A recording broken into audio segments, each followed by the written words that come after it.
Hi everyone, welcome back to my channel. आज मैं आपके लिए now we are breaking up drama की एपिसोड नंबर 10 की स्टोरी एक्सप्लेनेशन लेकर आई हूँ। अगर आपने इस ड्रामा के प्रीवियस एपिसोड नहीं देखे तो आप जरूर देखें। उसका लिंक आपको डिस्क्रिप्शन बॉक्स में मिल जाएगा। लाइक, कमेंट और सब्सक्राइब करना मत भूलिएगा। एपिसोड के शुरू में यंग और योंजे के मॉम मिलकर बात कर रहे थे। तब यंग की मॉम बोलती है, तुम्हें पता है मेरे बेटी कैसे ये 10 साल काटी है उसकी लाइफ। उस दिन बारिश में कितने समय तक वो वेट की। सुन के वो बताती है, क्या तुम्हें मालूम है क्या हुआ था? इसके लिए तुम्हें मुझे माफी मांगनी चाहिए, क्योंकि उस दिन मैंने मेरी बेटा को खो दी। ये सुन के उनको बड़ा झटका लगी, क्योंकि यंग भी उसके मॉम को इस बारे में नहीं बताई थी। तुम उसे रोको, मैं मेरी 2 बेटे को खोना नहीं चाहती हूँ। दोनों मिलके बात कर रहे थे। उनके फैमिली मेंबर कैसे इजाजत नहीं दे रहे थे ये रिलेशनशिप के बारे में। तब वो बताती है, जितना भी रुकावट क्यों ना आए, पर मैं तुम्हें प्यार करूंगी। सुन के योंजे बताता है, मैं भी। हुन योंजे का स्टूडियो देख के बोलता है, तुम क्यों ये सब कर रहे हो फैशन फोटोग्राफी छोड़ के, जिसमें ऑलरेडी तुमने नाम कमाया है? बोलता है, क्योंकि मैं उसके साथ मेरी जिंदगी बिताना चाहती हूँ, इसलिए। छीसुक अपनी कंपनी में खड़ी थी। तब हुन पूरे न्यू गेटअप हेयर स्टाइल करके बुके के साथ एंट्री मारता है। उसे देख के ये थोड़ी शॉक हो जाती है और उसे थोड़ी बहुत खुदती है, क्योंकि वो थोड़ी बहुत इम्प्रेस हो गई थी। हुन उसे बुक्के दे के आंख मार के चला जाता है, क्योंकि ये सब आइडिया उसे चीसुक के पिता से मिला था। वो बता दिए थे उसे इम्प्रेस करने की आइडिया। चीसुक बोल रही थी, क्या तुम्हें नहीं लगता है कि किस करना स्विमिंग करने जैसा है? अगर एक बार तुम किस कर देती हो तो तुम्हारा बॉडी को हमेशा चाहेगी। ये भी बोलती है कि हुन अपना स्टाइल चेंज कर दिया है। वो बोलती है, हाँ, मे बी वो इस चीज को सीरियसली ले रहा है। वो एक अच्छा बंदा है, तुम्हें उससे भागना नहीं चाहिए। जो प्यार दर्द देता है उसे ब्रोकन लव नहीं कह सकते हैं। अगर तुम किसी को प्यार करने के बावजूद वो पीछे मुड़ रहा है, वो है ब्रोकन लव। मैं ये सब अपनी पर्सनल एक्सपीरियंस से बता रही हूँ। योंजे बोलता है, मैं लोगों से कम पैसे लेकर फोटो खींचूंगा, तो मे भी वो अट्रैक्ट होके आ सकते हैं। तो यंग बोलती है, आ तो जाएंगे, पर वो बिजनेस ज़्यादा प्रॉफिटेबल नहीं होगा। मैं तुम्हें हेल्प करूंगी, सबको बताऊंगी तुम्हारी स्टूडियो के बारे में। छी ह्यूंग बोल रहा था, ये सब काम क्यों कर रहा हूँ मैं, जो करने से भी कुछ नहीं होगा।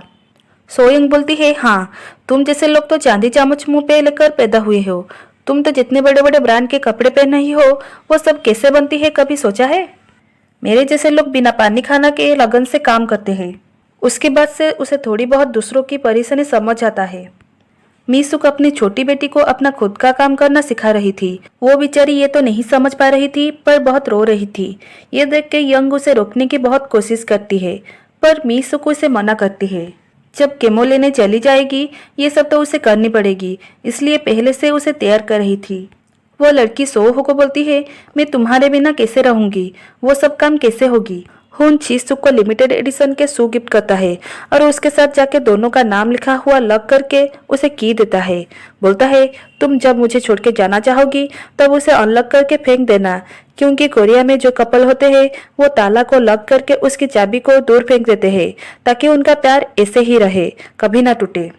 यंग की मम और वो मिलके खाना खा रहे थे। तब उसकी मम उसे समझाते हैं कि तुम ये रिलेशनशिप को खत्म कर दो, ये सही रिलेशन नहीं है। अगर तुम ऐसा करोगी तो क्या तुम हम सबके बिना जी पाओगी? यंग तो कॉफी के साथ योंजे की स्टूडियो में पहुंचती है। तब दूर से उसे यंजोंग देख रही थी।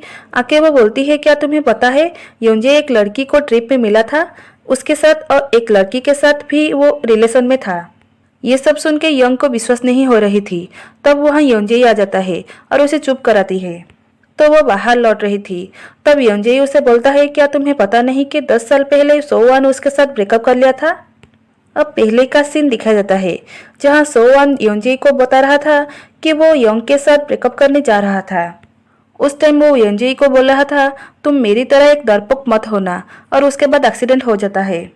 योंजे आके समझाता है कि योजोंग तुम्हें हर्ट करने के लिए ये सब कही थी। बोलती है, हाँ, मैं जानती हूँ। मीसुक की इच्छा थी मेकअप होके फोटो खींचने के लिए, ताकि अगर वो मर भी जाएगी तो उस फोटो को फिनल में रखेंगे। इस चीज के लिए चीसुक के फैशन इंडस्ट्री के बड़ी मेकअप आर्टिस्ट को भी बुलाती है अपने दोस्त के लिए। अब मेकअप होके वो फोटो खींच रहे थे। तब मीसुक थोड़ी कंफर्टेबल हो नहीं पा रही थी कैमरा के सामने, तो उसके दोनों फ्रेंड मिलके म्यूजिक लगा देते हैं। अब सब मिलके भी बहुत अच्छे मेमोरी क्रिएट करते हैं फोटो के माध्यम से। यंग के मम्मी पापा मिलके झगड़ते हैं यंग के बारे में सोच के। उसके पापा बोलते हैं तुमने उसे अच्छे संस्कार नहीं दिए इसलिए ये सब हो रहा है। यंग योंजे मिलके उसका स्टूडियो में बात कर रहे थे। तब उसकी मॉम आके योंजे को पूछते हैं कि तुम्हारा पिता ने तुम्हें पैदा किया था किसी और औरत से ना? तो बोलता है हाँ, तुम सोवान के सगे भाई भी नहीं हो। मुझे तुम्हें अपने दामाद बनाने की कोई शक नहीं है। तुम एक स्टूडियो चला रही हो, तुम्हारा हैसियत ही क्या है, तुम मेरी बेटी से शादी करोगी? ये सुन के यंग अपनी माँ को रोकने की बहुत कोशिश कर रही थी, पर वो नहीं रुक रही थी।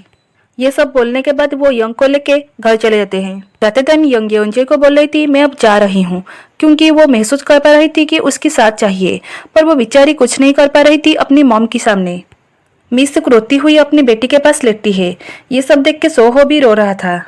चिसुक उनको उस सेम जगह पे बुलाती है और वो चाबी फेंक देती है दूर, क्योंकि वो महसूस कर पा रही थी कि हुन उसे सच्ची मोहब्बत करता है। ये दोनों किस करते टाइम वो फील कर पाती है। ये सुनकर उनका तो खुशी का ठिकाना नहीं रहता है और दोनों गले मिलते हैं। योंजे यंग दोनों एक दूसरे को वेट कर रहे थे, एक दूसरे के फोन कॉल को। मीटिंग का सीन दिखा जाता है जहां कपड़े की क्वालिटी के ऊपर डिस्कशन चल रहा था। तब मिस्टर को बोल रहा था क्वालिटी किस चीज की मायने नहीं रखता है, ब्रांड के नाम तो है ना। उस टाइम यंग बोलती है बेटर क्वालिटी हमें बिजनेस का कॉम्पिटेटिव एज में ले सकता है। ये बात भी चेयरमैन को बहुत अच्छा लगता है और क्लोथ क्वालिटी अच्छे होने चाहिए बोलता है। यंग की मम्मा के उनके डिवोर्स लेटर देते हैं। वो लेटर देख के वो अंदाजा नहीं लगा पा रहे थे कि ऐसा क्या हुआ जो कि ये सब कर रही है। मिसुक सोहो को बोल रही थी तुम घर का और जिमिन जो कि उनकी बेटी उसकी पूरी ध्यान रखना। सुन के बोलता है तुम ऐसी बातें क्यों कर रही हो, जैसे तुम हमेशा के लिए जा रही हो, सिर्फ केमो लेने तो जा रही हो। योंजे ही अपना स्टूडियो में फोटो खींच रहा था। ये सब बाहर से यंग देख रही थी। जब उसका नजर पड़ता है तो वो पास आता है। उसे देख के यंग बोलती है तुम ये सब चीज क्यों झेल रही हो और तुमने मेरी मॉम को क्यों कुछ नहीं बोला? तो वो बताता है ये सब तो मैं बचपन से सुन रहा हूँ, मेरी आदत पड़ चुका है। तो यंग बोलती है तो क्यों चुपचाप ये सब झेल रहे हो? ये बात वो बहुत टेंशन लेके बोल रही थी। उसकी आंखों में इस गुस्से को देखकर योंजे को समझ आ जाता है यही मेरा सच्चा प्यार है। तुम यहाँ पे स्टूडियो क्यों खोला जहाँ एक कार भी नहीं आ सकता? ये सब बात से वो अंदाजा लगा रहा था वो कितनी प्यार कर रही है उससे।